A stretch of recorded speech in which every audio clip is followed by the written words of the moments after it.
Greetings. My name is Siddharth Chatterjee, the United Nations Resident Coordinator in China. I want to thank the Yale Club of Beijing, the Yale Center Beijing, the Association of Chinese Students and Scholars at Yale, and the Yale School of Management Greater China Club for the invitation to address the 2022 Yale US-China Distinguished Colloquium. The Greater Yale community, both in China and in the United States of America, are members of one of the most prestigious institutions of higher education in the world. Academia is an important sector of society that the United Nations and China works with towards the achievement of the Sustainable Development Goals, our blueprint to achieve a better and more sustainable future for all. Addressing challenges that threaten global progress on the Sustainable Development Goals, including the COVID-19 pandemic, the climate crisis, conflicts, and inequalities, requires collaboration from all stakeholders and the entire community of nations, including the United States and China. As key member states of the United Nations system, the family, China and the US have an important role in upholding the values of peace and security, development, human rights by following the principles of the United Nations Charter and the Universal Declaration of Human Rights while implementing the 2030 Agenda for Sustainable Development.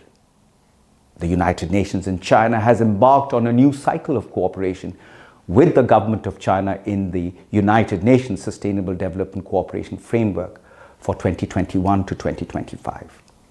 This cooperation framework will help China respond to new opportunities and challenges presented in the three key priority areas, namely people and prosperity, second, planet, and third, partnerships.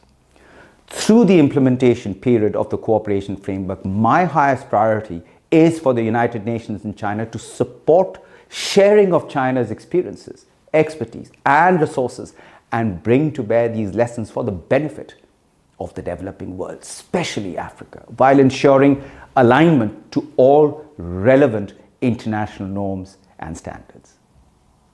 Ladies and gentlemen, we live in a turbulent global landscape, with the world now experiencing the highest number of violent conflicts since the end of the Second World War in 1945. The 2030 Agenda reminds us there is no peace without sustainable development and no sustainable development without peace and justice or without respect for human rights. In this context, the Sino-US relationship is perhaps the most consequential bilateral relationship in the 21st century. My boss, the United Nations Secretary General, Mr. Antonio Guterres, has said, and I quote, "It is essential to address the problems of vaccination, the problems of climate change, and the many other global challenges that cannot be solved without constructive relations." End of quote. Achieving the Sustainable Development Goals in the remaining years of this decade of action requires an all-of-society approach and renewed efforts from the private sector, academia, young people on both sides. Young people are entering the workforce should consider how they can work to address these interconnected challenges by engaging in an evolved and inclusive multilateral approach. Just as youth engagement is critical to achieving the 2030 Agenda, actions to be taken by the young generation will also be key to the future of Sino-US relations.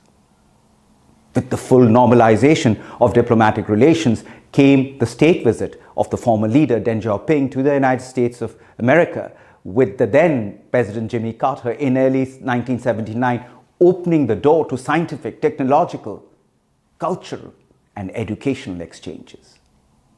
A new generation of students and scholars began studies in one another's countries, exchanges that continue to this day to build trust, learn from each other, enhance friendships, and promote mutual understanding between the people of China and the United States of America. In this spirit, as part of a Chinese delegation in 1985, a young Chinese official visited Muscatine, Iowa State, to study US agriculture, staying in the home of an American family, creating lasting impression upon him and in his view of the two countries. Reuniting 28 years later, President Xi Jinping visited this family and explained his return by saying, and I quote, "To me, you are America," end of quote. To the young people in the room, you too are an important bridge between these two powers, and I urge you to continue directing your efforts towards a more peaceful, sustainable future. I once again express my regards to the Yale community and wish you all a very, very successful event.